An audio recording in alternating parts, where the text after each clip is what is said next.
Good morning, good evening, good afternoon, folks. Wherever the heck in the world you are, it is the one and only notorious, glorious V, the Gorilla Economist, coming to you live with my main man, El Cuco, working the airwaves, making sure the broadcast coming out crispy and clean. You know what I mean? Check us out, roguenews.com. Follow us on Twitter at Real Rogue News on every single podcasting app. And we're on YouTube for about like 5 to 10 minutes. We have with us a man who needs no introduction. If you don't know who he is, you've been living under a rock. It is the one and only prolific brain trust Matthew Ehret. Matthew Ehret is here. You can find him over at CanadianPatriot.org, as well as the RisingTideFoundation.net, which is the Library of Alexandria on all things geopolitical, geostrategic, and geohistoric. Go check it out. Subscribe also to his Substack.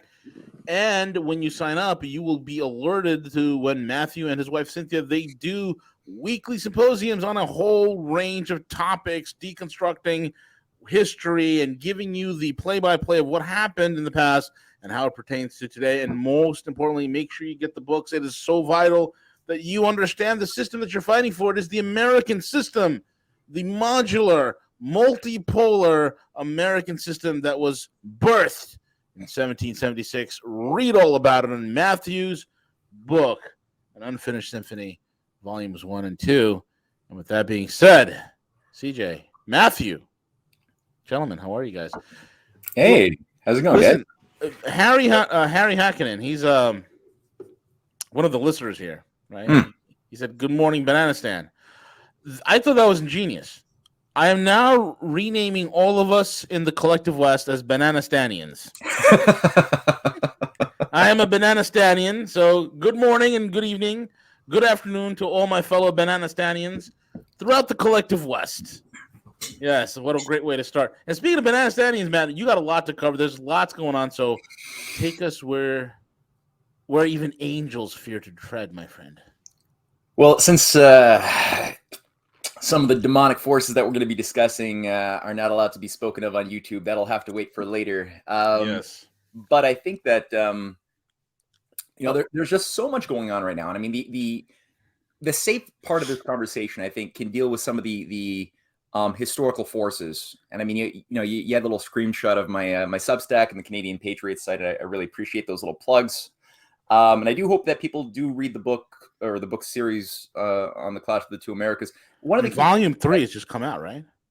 Volume 3 has just come out. That's correct. Yeah. Awesome. Gotta get it. And Cynthia's working on a new book as well on counterintelligence operations in the United States and the purging of U.S. intelligence, which I mean, there used to be an actual serious American intelligence service going back to the American Revolution, without which there could not have been an American Revolution. You know, right.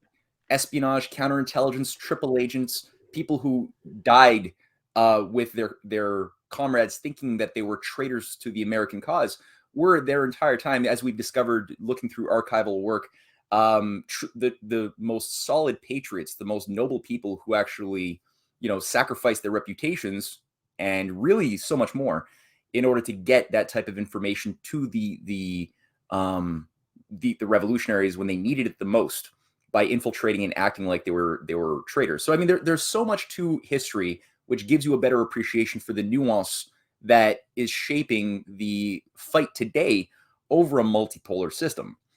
And the idea, I like the banana, the Republic of Bananistan. I love the that's even better. The Republic of Bananistan. But the fact that we're turning into a banana republic in the West, I mean, a lot of people have this misconception that it is the United States, which is this global empire, which is just out to kind of like, this unidimensional orc out to subdue and destroy anything good for its evil agenda to rape and pillage and exploit.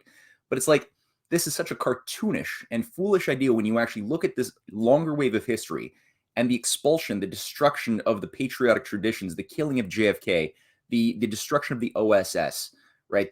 How did the British create the Cold War? How did they set up the CIA? How did the British organize the state of Israel? How did they set up Mossad? I'm hoping I'm staying within the safety zone here for YouTube, but they did. This is provable. You can go to Wikipedia. Yep. The House of Saud as well, and Saudi intelligence. All of these things were set up in the 30s by British intelligence. So why is it that people think that the British Empire is no longer a force when you consider what was behind the arguments that got us into the Iraq War, that came out of 10 Downing Street and GCHQ. It wasn't Colin Powell that invented the yellow cake story. Correct. This was coming out of people like Sir Richard Dearlove, who was heading MI6, that generated this intel that was then used as a dodgy dossier to justify hell on earth in the Middle East, and so much more.